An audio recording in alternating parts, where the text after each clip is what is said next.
Hey guys, welcome back to another video response, this time for another table topic video by Majora T. The title of his video was Games That Overstayed Their Welcome. And I saw, this is a very late response, similar to what VG Mashup did. So thanks for the reminder, VG, because I meant to do a video response when I first saw Teddy's original video. But better late than never, I guess. And we're here, you know, it's a weekend, late night, and getting ready to play some games. So decided to record a video response here in the company with left hand, some Nitro Stout, Milk Stout, which is one of my classic and favorites by Left Hand. So cheers, guys, and let's get started with the video response. So in order to formulate a video response, I think the goal from Majora T was to mention games that we actually completed or beat. And it was kind of hard for me to come up with a list of games because typically if a game it's overstaying their welcome, you know, I'm not shy at all to, you know, cut the game loose and stop playing the game. If a game is not grabbing my attention or if there's something that's bothering me, I typically just give up on the game, no problem, and move on to the next one, which is, I guess, the beauty of having a never-ending, you know, library or backlog of games, right? We can always focus on the next one. But I picked a few samples here that I think are you know, indicative of the topic in question. So I'm going to start with one of my favorite series of all time, which is the Yakuza games, and Yakuza 3 is going to get the dimension here. Yakuza 3 was on the PS3, which I have here on my hands, was the very first Yakuza game I played. And the Yakuza 3, unfortunately, is one of the weakest ones, so it was not the best introduction to the series in a sense.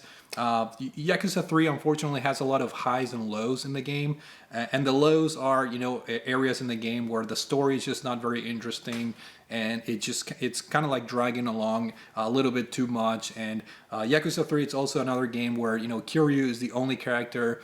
Games like Yakuza 4 and you know, and 5 and other future games in the series, you know, allow you to play with different characters, which adds a little bit more variety in terms of the gameplay styles and combat and all that, and the, you know, the story also. So Yakuza 3 was a little bit stale, but the game was obviously good. I know I loved the game. It's not like it's a bad game, but it had a lot of lows that almost made me drop the game at certain points. But I'm glad I didn't, because you know, the Yakuza games have become one of my favorite series in gaming, and I loved the series ever since. So Yakuza 3, a little bit of a weaker entry in the series, that it was some parts were tough to get over with. Next up, I have a couple of JRPGs as examples, which I feel like JRPGs in general, or RPGs in general, because they tend to be longer games, they tend to easily fall into the games that overstay their welcome category. I'm going to start with two games that I beat on the PlayStation 3 as well, and these are the Tales of Xillia game, Xillia 1 and Xillia 2. These are games that can be definitely shorter. I think these games take maybe 40 to 50 hours to beat, but I can definitely see the games being a little bit better in terms of some of the dungeons are very repetitive. I think Xillia 2 had some cave. I can't remember the exact name of the dungeons, but one was an underground cave that was just very. It was like a labyrinth, and you know, you had to go back and forth, and you know, the enemies were the same. So very, very, very boring to complete the dungeon. And there was another one. It was like on a warehouse, like an industrial level. Same deal. You know, very confusing to navigate. All the rooms looked the same. The enemies looked the same, and it just dragged the game along way too much. So these are games that can easily shave, in my opinion, 10 to 15 hours of gameplay. After all, I think the strongest points in these games are the actual story and the character developments and whatnot. So unfortunately, these games, you know, even though I love both games, you know, I think they're very solid JRPGs. You know, some of the dungeons just tend to drag a little bit too much. Now, for a JRPG that I did not finish, and I do want to go back because I was enjoying the story and the setting and the ambience of the game quite a bit, was Shin Megami Tensei 4.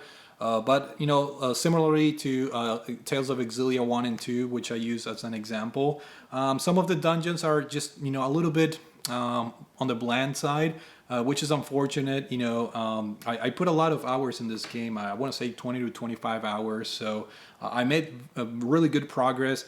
But the overall difficulty of the map, reading the map in this game is just very, very confusing.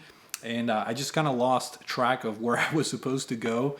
And that combined with the really annoying demons that chase you on the overworld map, you're trying to figure out where to go in the map, and then you have all these interruptions with random encounters. I think there are items that can reduce the amount of encounters you can have, but nevertheless, it was extremely annoying. I wish I can turn off the encounters in this game and just explore freely so I can figure out where to go. So it was very frustrating to the point that I did drop this game, but hopefully I can get back to it because again, I was enjoying the dark setting of the game. The demon negotiations and all that was pretty fun. So hopefully I can get back to Shin Megami Tensei 4 at one point.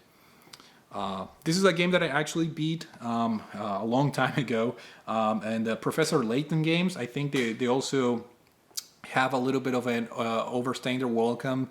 A part of that is my fault because I'm a very driven to complete as many side quests and levels as possible. So these games can drag along for a long time pretty easily if you're trying to complete all the puzzles and all the missions, for the game. So this is another game that, in my opinion, suffered a little bit of the overstaying its welcome type of situation.